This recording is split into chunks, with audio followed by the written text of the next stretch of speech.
Chers amis, je tenais à vous souhaiter un très chaleureux Shabbat Shalom depuis Yerushalayim, Ira Kodesh, dans laquelle il pleut très fort, Baruch Hashem, Gishmei Bracha, des pluies de bénédiction.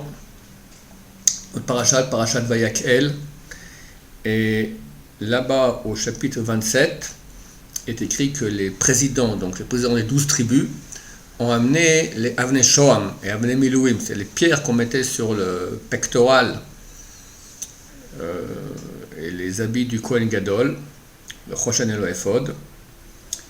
Et Rashi explique pourquoi est-ce que ce sont eux qui ont amené ces pierres et pas tout Israël. Alors, il dit que les présidents ont dit il faut que tout Israël amène des dons pour construire le sanctuaire, les habits, les ustensiles qu'ils amènent, et ce qui manquera, nous on va remplir après. Les présidents étaient très riches, il semblerait. Et pour fournir à Israël, tout seul, on amenait tout ce qu'il fallait.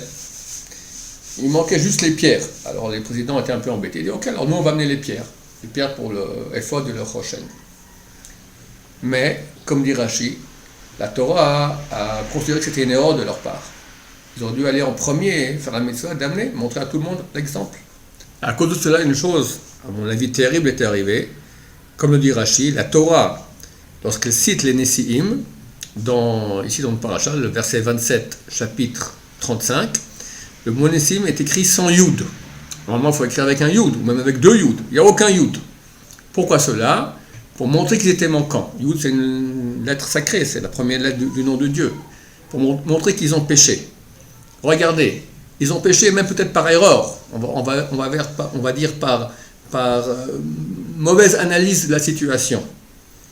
Mais ce péché est marqué pour l'éternité dans la Torah de Dieu, la Torah qui est éternelle.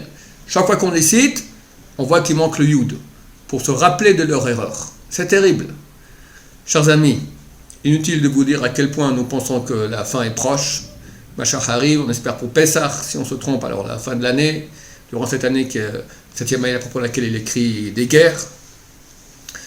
Hier, Taïwan a demandé à l'Amérique de faire pression sur la Chine, parce qu'ils sentent que la Chine va bientôt les conquérir. Si c'est le cas, c'est vraiment la fin, comme le Zohar que je citais il y a quelques semaines dans un des cours, qui dit qu'un peuple au fond du monde va se mettre en guerre contre Rome. Rome, c'est l'Amérique. Donc tout nous fait dire qu'on y est. Vraiment, vraiment, vraiment. Peut-être si on a la chance cette semaine, on va voir comment aussi le gouvernement du mal qui est ici en Israël va tomber. On est aussi en fin des discussions avec l'Iran à propos de l'enrichissement de l'uranium. Là aussi, un échec. Tout montre qu'on arrive à la fin. Et nous devons nous renforcer. Parce que quand Mashiach revient, c'est fini, on ne peut plus avancer. Il faut faire tchouva, se rapprocher, se purifier. Et comme je dis dans un cours aussi dernièrement, même admettons quelqu'un, ok, il va passer. Parce que pas tout le monde passe quand Mashiach revient. Tu passes, mais à quel état tu te retrouves? C'est marqué à propos du Mashiach, qui va sentir la crainte de Dieu de chaque personne. Alors imaginez qu'on a peu de crainte de Dieu. La honte, l'archouma en face du Mashiach. C'est maintenant le moment, on peut encore ajouter encore un peu et encore un peu. Et si on a des tâches, et si on manque de Rat Shamaim, c'est marqué sur nous pour l'éternité. Les Nesi'im, présidents des tribus, c'était des gens de très très haut degré. Néanmoins, de façon indélébile pour l'éternité, leur manque est marqué. C'est le moment de commencer à parer à nos manques, à faire le maximum qu'on peut, le plus, c'est peut-être la dernière ligne droite. Tout nous dit qu'on va dans ce sens-là. Qui sait, je ne sais même pas si dans quelques jours, pour encore parler sur Internet, si Internet existera. Poutine a menacé de faire des... La CIA a annoncé que Poutine pouvait peut-être aller faire des attaques cybernétiques terribles. Les Russes sont très très forts en cybernétique. Alors imaginez qu'ils font, je ne sais pas, qu'il n'y ait plus d'électricité en Amérique pendant 24 heures, c'est fini. Il n'y a ni Internet, tout s'écroule, 24 heures. Ça peut être bien pire que cela. Dans le monde entier, à Dieu ne plaise. Donc, allons-y, fonçons, déchirons-nous, faisons une tchouva totale.